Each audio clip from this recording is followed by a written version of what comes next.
Assalamualaikum warahmatullahi wabarakatuh. Apa kabar nih sahabat subscriber semuanya? Semoga sehat, sukses, bahagia, dan penuh berkah. Amin ya rabbal alamin.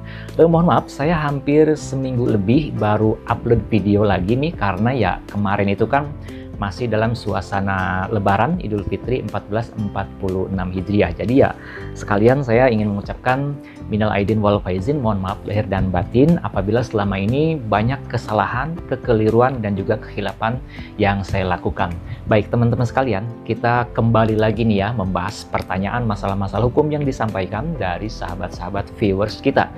Yang akan saya bahas ini pertanyaan dari salah seorang penanya berkaitan dengan masalah hukum perceraian.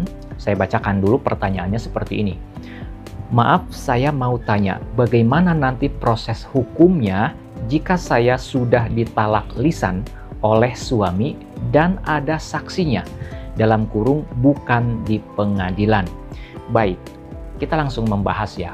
Meskipun si suaminya ini sudah mengucapkan talak secara lisan, ataupun juga misalkan membuat pernyataan secara tertulis menjatuhkan talak kepada istrinya ini, kemudian juga dihadiri oleh saksi-saksi, maka menurut ulama dalam syariat Islam itu sudah jatuh talaknya dari si suami kepada istrinya tersebut.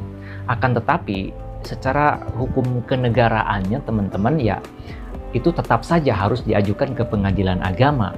Kenapa? Supaya ya, pasangan yang bercerai ini memiliki legalitasnya, memiliki kepastian hukumnya, dan juga mendapatkan akta cerai yang resmi, yang sah dari lembaga peradilan, dalam hal ini lembaga pengadilan agama bagi warga negara yang beragama Islam.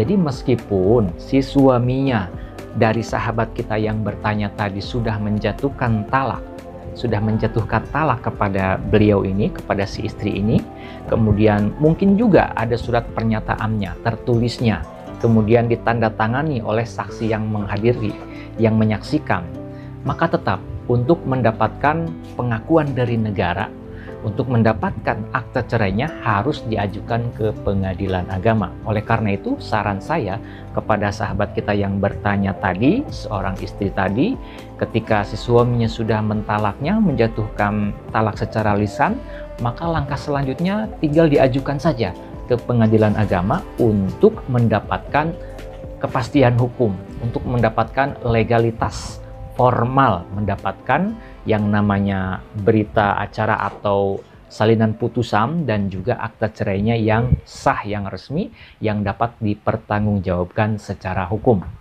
Tidak perlu repot sebetulnya kalau misalkan tidak ada waktu tetapi memiliki sejumlah biaya, punya anggaran untuk sewa jasa pengacara, ya silahkan.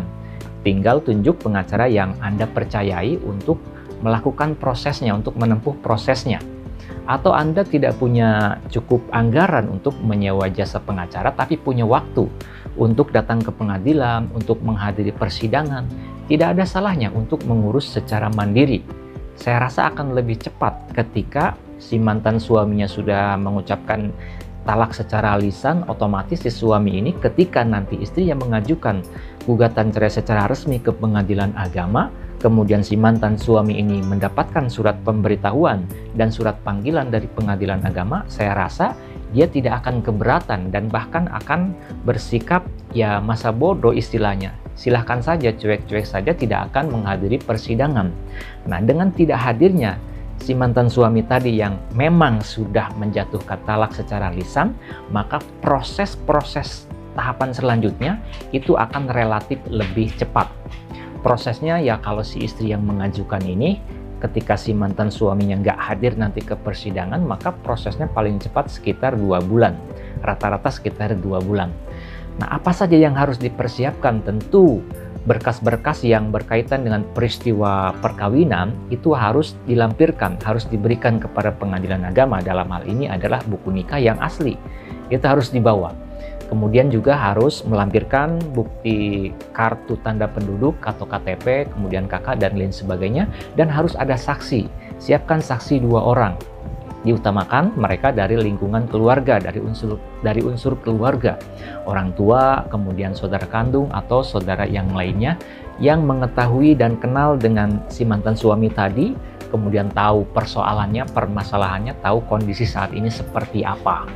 Kemudian juga tentu kalau ke pengadilan memang diperlukan biaya, karena di pengadilan agama itu memang ada biaya pendaftaran gugatan. Kalau misalkan Anda datang sendiri, tetap Anda harus siapkan uang untuk biaya pendaftaran. Kalau misalkan Anda menggunakan advokat atau pengacara, ya berarti harus ada anggaran lebih. Karena selain harus membayar biaya pendaftaran ke pengadilan agama, Anda juga harus menyiapkan biaya jasa bagi advokat tersebut. Nah itu ya teman-teman semuanya. Jadi kesimpulannya, dari pertanyaan sahabat kita tadi yang bertanya, meskipun si suaminya sudah menjatuhkan talak secara lisan dan dia sudah misalkan pergi meninggalkan si istrinya tersebut, si mantan istrinya tersebut, maka untuk mendapatkan kepastian hukum, legalitas dan formalnya tetap harus diajukan ke pengadilan agama. Ya itu saja, mudah-mudahan bisa mendapatkan wawasan, tambahan wawasan khususnya buat Anda yang membutuhkan informasi terkait dengan hal ini. Kalau menurut teman-teman video ini ada gunanya, channel ini ada manfaatnya, saya mohon keikhlasan dari teman-teman viewers semuanya untuk subscribe ke channel Pengacara Santuy. Bukan siapa-siapa, hanya Lawyer Ndeso. Sampai jumpa di video-video selanjutnya. Assalamualaikum warahmatullahi wabarakatuh.